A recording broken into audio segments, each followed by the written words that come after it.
उसी कार्य को एक अलग ढंग से करते हैं जो सबको दिखाई पड़ता है।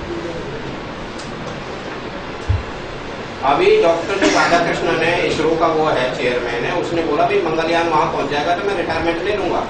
तो he is the leader, he has done the things differently, और डिफरेंटली करके उसको अचीव किया है, उसको अचीव किया है। Leaders are more effective on implementation execution phase. अब जो मैं बोल के जा रहा हूं आपको, जो मेरे आपसे इंस्ट्रक्शन हो रहा है, अगर आपने उसको इम्प्लीमेंट किया अपने जीवन में, इम्प्लीमेंट मीन्स अप्लाई करना, क्रियान्वित करना, एग्जीक्यूट करना, तब तो आपका पढ़ने का ये जो 1-1.5 घंटे वेस्ट करने का फायदा है। अगर आपने सोचे अरे यार ये तो हम क्लास में ही बहुत पढ़ते थे, ये और आके आज हमको जो है पूरा, हाँ ऐसा तो नहीं सोच रहे? हाँ भाई, लास्ट में आ रहा है समझ में? गुड। ताइचे होनो 1912-19 the Japan became the father of lean manufacturing during post second world war reconstruction period, that is lean manufacturing। कोई बता सकता है lean manufacturing क्या है?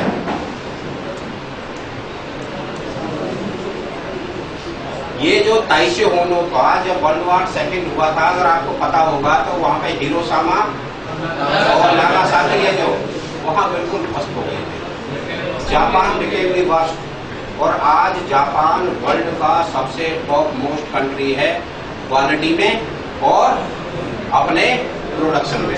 आपकी जितनी भी गाड़ियां ये लगा के, हीरो होंडा से लेके, होंडा से लेके, टोयोटा से लेके, जो ये ताइचे होनो किस में था? टोयोटा में था। तो ये लीन मैन्युफैक्चरिंग, लीन मीन्स, आप बताओ, कुछ ना कुछ एक आइडिया लगाओ, लीन का मतलब क्या है? अभी इसने बच्चे ने किसी ने बोला वो सही था। लीन मीन्स कम, पतला, बारीक। Very good. लीन मीन्स कम, पतला, दुबला, बारीक। तो इसमें क्या कहना चाह रहा है ये कि भाई इनपुट कम से कम हो, आपने इनपुट कम से कम देने हैं और आउटपुट ज्यादा से ज्यादा निकले। वो आपका ताइचे होनो है, वो आपको मैन्युफैक्चरिंग प्रोसेस पढ़ाता है। ताइचे होनो है जो जापान का, वो मैन्युफैक्चरिंग प्रोसेस पढ़ाता है। Leaders do not forget their peers and do not allow peers to forget them. क्या मतलब हुआ?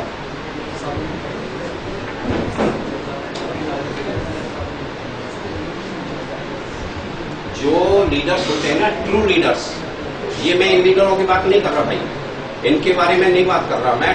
Leader means who leads the team.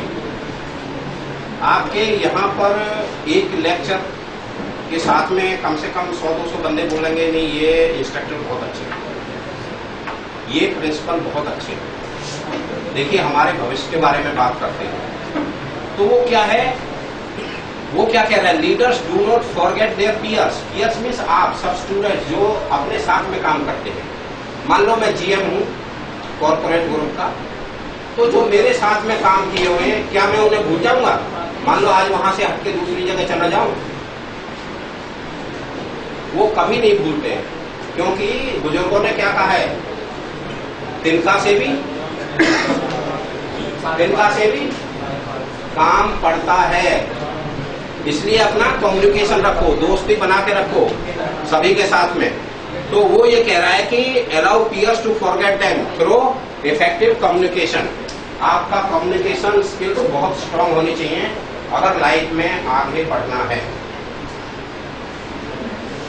आपको मम्मी ने बोला बेटा ये चीज खरीद के ले आओ, वो ये सोच लेंगे कि मेरा बेटा खरीद के ले आया है।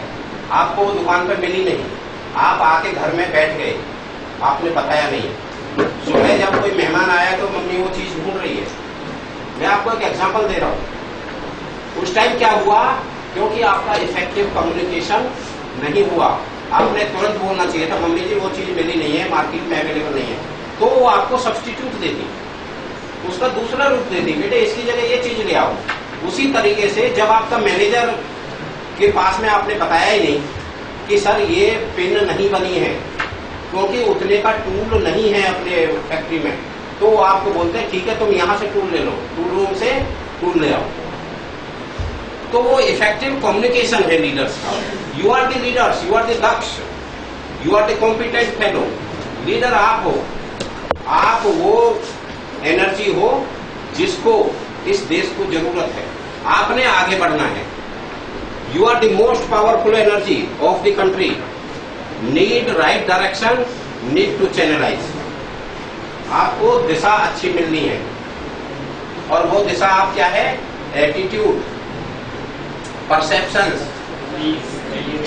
ठीक है, एथिक्स, वैल्यूज, वो आपको उनसे अपने दिशा लेनी है। आगे change the direction, the condition will change. दिशा बदल दो, दशा बदल जाएगी। दिशा बदल दो, दशा बदल जाएगी। किससे बदलती है? किससे बदलती है दिशा? बोलिए बोलिए। आप जब अपनी मोटरसाइकिल को लेके जाते हो तो स्टीयरिंग करते हो ना, तो उसकी आपने जो स्टीयरिंग करते हो, उसी तरीके से जीवन में भी अपने आप को स्टीयर करना है, अपने आप को घुमाना है। दिशा बदल दो, दशा बदल जाएगी। तो जो आपके वो चार थे, perceptions, attitude, values, beliefs, ethics, वो आपकी दशा को बदलेंगे। बशर्ते कि आप अपने इनर को जानो, पहचानो। अगर आप पहचानोगे, जानोगे, तो आपको रिजल्ट मिलेंगे। जो रडर होता है ना, जहाज में चले जाओ, शिप में चले जाओ, नाव में चले जाओ, किसी ने नौका में, नाव में कौन कौन बैठे? नाव बोट। आपने देखा पीछे एक आदमी ऐसे करता रहता है, उसको एक आदमी नहीं, चप्पू चलाता रहता है। चप्पू से दशा नहीं बदलती है, ना दिशा बदलती है, वो रडर बोलते हैं उसको। अब वो मेरे को पतवार, इस बच्चे ने बिल्कुल सही बात बोली। वो पीछे रहता है, नाव के पीछे रहता है, वो उसको ऐसे करता रहता है। वो चप्पू चलाते रहते, मगर वो जो उसकी दशा है वो डायरेक्शन उससे बदलती है, रडर से, पतवार से। तो आपने अपनी दिशा जो बदलनी है वो आपकी डायरेक्शन से बदलेगी। अभी आप इस दशा में जा रहे हो, जाना आपको वहां है, तो आपने इनर को पूछना है, यार मैं तो गलत जा रहा हूं, मुझे नहीं जाना चाहिए। कैपेसिटी, कैपेबिलिटी एंड कल्चर, देखो तीन चीज है इसकी, capacity, capability and culture. Capacity क्या होती है? क्षमता। और कैपेबिलिटी क्या होती है? वेरी गुड, बोलो बोलो। योग्यता। होल्डिंग जो कैपेसिटी है, जो क्षमता है, holding power, it is a student is having a capacity to score the curriculum. क्या आपकी उतनी क्षमता है? क्षमता है, आपने एग्जाम क्लियर करके आए हो, आप 5th सेम तक आए हो, आपकी क्षमता है।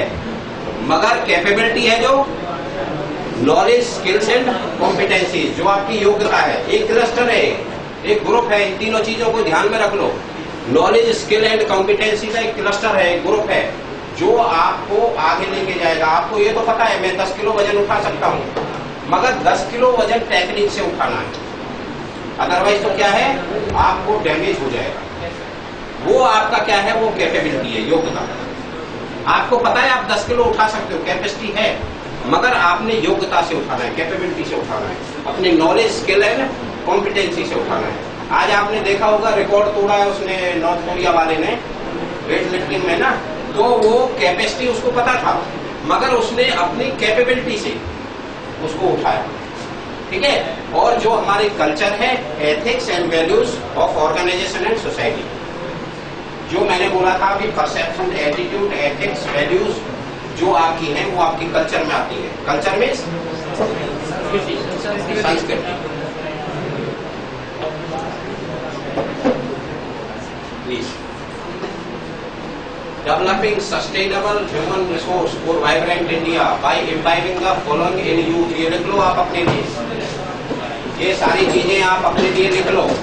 ये सारे गुण जो मैंने आपको बोला था ना, इन्हीं सेंटेंस में आप प्रयोग करो। इन्हीं साथ से ये पता चल जाएगा कि आप कहाँ पर खड़े हुए हो।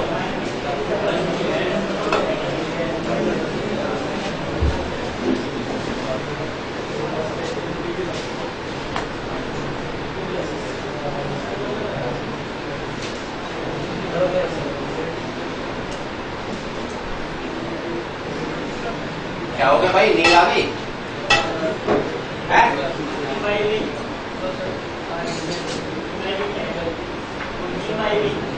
इम्बाइबिंग मीन्स कोहेसिवनेस, अपने अंदर ढालना, अपने अंतरकरण में मनन करना।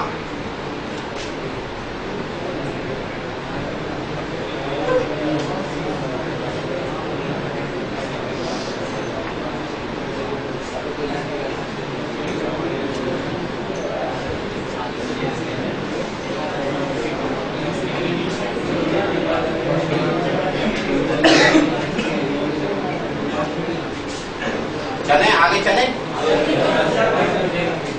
और टाइम लिख लिया सभी ने? Good, very good. Dedication, dedication means समर्पण। क्या बात है भाई पुष्पेंद्र, आप ही रिप्लाई दे रहे हो, इनको भी दे दीजिए। अच्छी बात है, आपको बताऊं मैं, सबको देना चाहिए रिप्लाई। ऐसा नहीं है एक ही बंदा देगा, वो आपका कम्युनिकेशन स्किल्स में फेलियर हो जाएगा। जब आप इंटरव्यू कहीं देने जाओगे, पता है आपको, मगर आप बता नहीं पाते। और ये जो कॉलेजेस होते हैं ना, ये हमारी होनिंग ऑफ द स्किल्स है। जो मैं अभी बात कर रही थी बिटिया की, सर होनिंग का क्या मतलब होता है, ये होनिंग ऑफ द स्किल्स है। हमारी स्किल्स का जो होनिंग होता है, जो उभारना होता है, वो यही रहता है जब हम आपस में डिस्कशन करते हैं। पंक्चुअलिटी, समय का पालन, हम यहीं से सीखते हैं। अगर कॉलेज हमारा 9 बजे का है और हम 8:50 में कॉलेज में आ रहे हैं, तो हमारा जो इम्बाइबिंग हो जाएगा, वो बच्चा पूछ रहा था ना इम्बाइबिंग का क्या मतलब है। इम्बाइबिंग कहाँ से होगा, जब आप कॉलेज में 8:50 कितने बजे से क्लास है? 9 बजे से। 8:50 में अगर आप यहाँ आना शुरू कर दोगे तो पंक्चुअलिटी ऑटोमेटिकली इम्बाइब हो जाएगी आपके अंदर। जब आप कहीं ड्यूटी करने जाओगे, तो मैं देखता हूँ बहुत से बंदे, सर क्या करूँ, सॉरी सर, ये भैया तुम्हारा ना 5 दिन हो गए लेट आने में, इसलिए 1 दिन की तनख्वाह कट गई। क्यों कट गई सर? सर मैं क्या करूँ सर, मैं रोजाना 10 मिनट लेट होता हूँ। क्योंकि वो अपने पूरे जीवन में लेट रहा है, कॉलेज स्कूल सारे टाइम में लेट ही रहा है, तो वो वहां भी लेट रहेगा। अब जब हमको खामियाजा भुगतना पड़ता है, तो फिर हम 8:50 पे आने की कोशिश करते हैं। तो ये इम्बाइब जो की जाती है, वो क्वालिटी यहीं पे इम्बाइब की जाती है। हाँ भाई बताओ, क्या बता रहे हो आप? बताइए क्या बता रहे हैं? लास्ट वाला वर्ड इंटीग्रिटी है। आप मेरे को पूछ लो, अगर आपका साथी नहीं बता पा रहा है, तुमने लिख लिया भाई, तो ये क्यों नहीं लिख पाए? कोई बात नहीं है, मेरे से पूछ लो। 5 मिनट और है, बस हो गया। बोलो, कुछ बोल रहे थे? हाँ जी, टीम वर्क,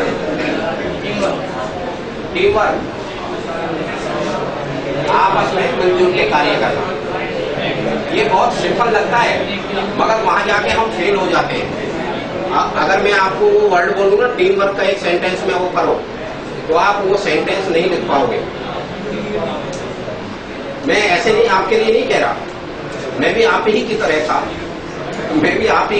मैंने भी सीखा है, अपनी स्किल्स को होनिंग किया है, अपनी नॉलेज को होनिंग किया है। मैंने भी आप जैसों से ही, आपसे सीख के, अपने पीयर्स से, अपने साथियों से।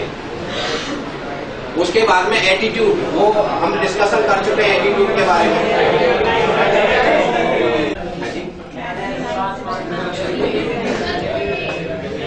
हाँ जी, ओबेइंग डिसिप्लिन में आता है। देखो, जो चीजें आपने 3 चीजें अभी बताई थी ना, वो डिसिप्लिन के हिस्से हैं। वो डिसिप्लिन के हिस्से हैं।